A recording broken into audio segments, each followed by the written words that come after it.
بڑی معذرت کے ساتھ، میں خدا نخواستہ میرے بھی والدین ہیں نا، اور میں خود بھی والد ہوں، تو کسی کو ڈیگریڈ کرنا مقصود نہیں ہے۔ ہمارے ہاں ایجاب و قبول ہوتا ہے، شوہر بن گئے، ایک عورت بیوی بن گئی، 1-1.5 سال بعد بچہ پیدا ہوا، دونوں ماں باپ بن گئے۔ ہمارے اکثر تربیت کا فقدان ہے، سکھاتے نہیں کہ ایک صحیح شوہر کیا ہوتا ہے، ایک مثالی بیوی کیسی ہوتی ہے، ایک صحیح تربیت یافتہ باپ کیا ہے، اور ایک صحیح تربیت یافتہ ماں کیا ہے۔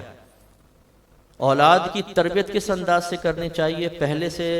فرسٹ ایئر سے لے کر 3rd ایئر تک کیا بچے کو سکھانا ہے، کیا تربیت کرنی ہے،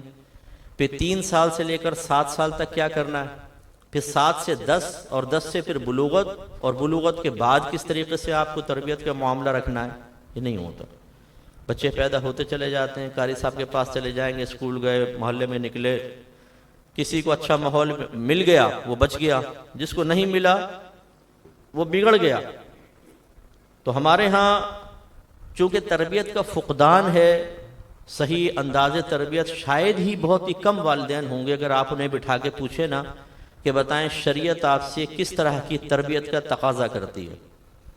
یہ میں نہیں کہہ رہا ہوں کہ تربیت نہیں کرتے، وہ اپنے حساب سے اپنے خاندانی رسم و رواج، اپنی سوچ، اپنی فکر، اپنے تجربات کے اعتبار سے کر رہے ہیں، لیکن اگر ان سے پوچھا جائے کہ شریعت کیا کہتی ہے، وہ اس کو بتانے سے قاصر ہیں۔ اور جب تک اولاد کی تربیت میں رنگ شریعت شامل نہ ہو، سیدنا شیخ عبد القادر جیلانی رضی اللہ تعالی عنہ جیسے اولیاء کبھی پیدا نہیں ہو سکتے۔ کہ وہی چرسی، موالی، شرابی، زانی، فیس بک پہ لڑکیوں سے چیٹ کرنے والے، رات کے 2:30 بجے فری پیکج کر کے اور سامنے والی کو کچھ بیلنس ڈلوا کے کھمبے کے ساتھ کھڑے ہو کر وہ بہن سے گفتگو کر رہا ہوتا ہے 5 بجے تک، پھر اس طرح کی اولاد پیدا ہوتی ہے۔ تو ہمارے جو مصلح ہوتا ہے، اصلاح کرنے والا، اس کا ایک بڑا فائدہ کیا ہوتا ہے، والدین کو ایک پرسکون اولاد ملتی ہے، نیک اولاد، پرہیزگار اولاد، تربیت یافتہ اولاد، ان کا ٹینشن کم ہوتا ہے۔ وہی بیٹا جو باپ کی آنکھوں میں آنکھیں ڈال کر بات کرتا تھا، ماں کے سینے پہ چڑھ کے گفتگو کرتا تھا، جب اس کی اصلاح ہو جاتی ہے تو نگاہ جھک جاتی ہے، لہجہ نرم ہو جاتا ہے، اسے اپنی سابقہ تلخیوں کا احساس ہوتا ہے، جھنجھلاہٹوں کا جو اس نے ماں باپ کے سامنے ظاہر کی تھی، وہ معافی مانگتا ہے پاؤں پکڑ کر۔ ایسے ہی جب اصلاح ہو جاتی ہے، ایک بیوی اچھی بیوی بن جاتی ہے، شوہر دعائیں دیتے ہیں ہمیں، اور ایسی بیویاں دعائیں دیتی ہیں، ہماری بہنیں سسٹرز ہمیں دعا دیتی ہیں کہ مفتی صاحب آپ کے بیان سے شوہر سنبھل گیا۔ اب ایک بہن نے مجھے کافی مسائل بیان کیے اپنے گھر کے، کبھی ایسا مسئلہ ویسا مسئلہ،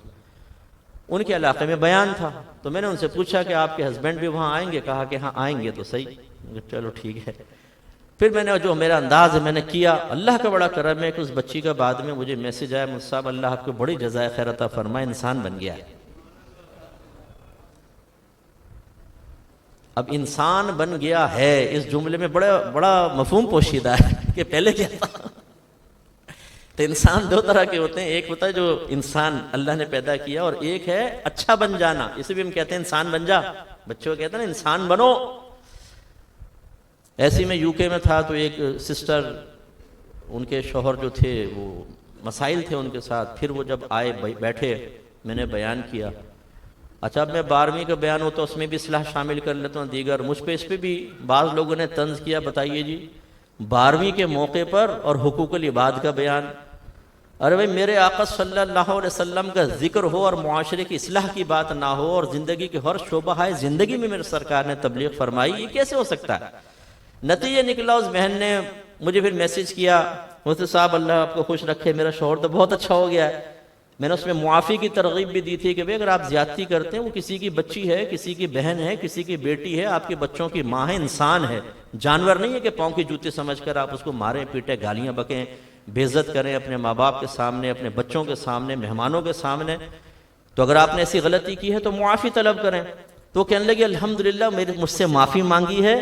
اور بڑے سدھر گئے ہیں، اور مفتی صاحب جب تک آپ UK میں ہیں میں گزارش کرتے ہیں اس کو ساتھ ہی رکھیں تاکہ مکمل انسان بن جائے پکا۔ انہیں خطرہ تھا کہ مفتی صاحب جائیں گے تو ایسا نہ ہو پھر پرانی روش پر آ جائے۔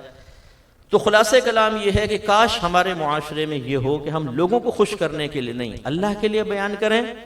اسٹریٹ فارورڈ بیان ہو، ہاں حکمت کا دامن ملحوظ رکھنا چاہیے، وہ نہیں چھوڑنا چاہیے۔ اور یہی میں آپ سے گزارش کرتا ہوں، آپ کسی عالم کے اندر یہ تلاش نہ کریں کہ لہجہ سخت کتنا تھا،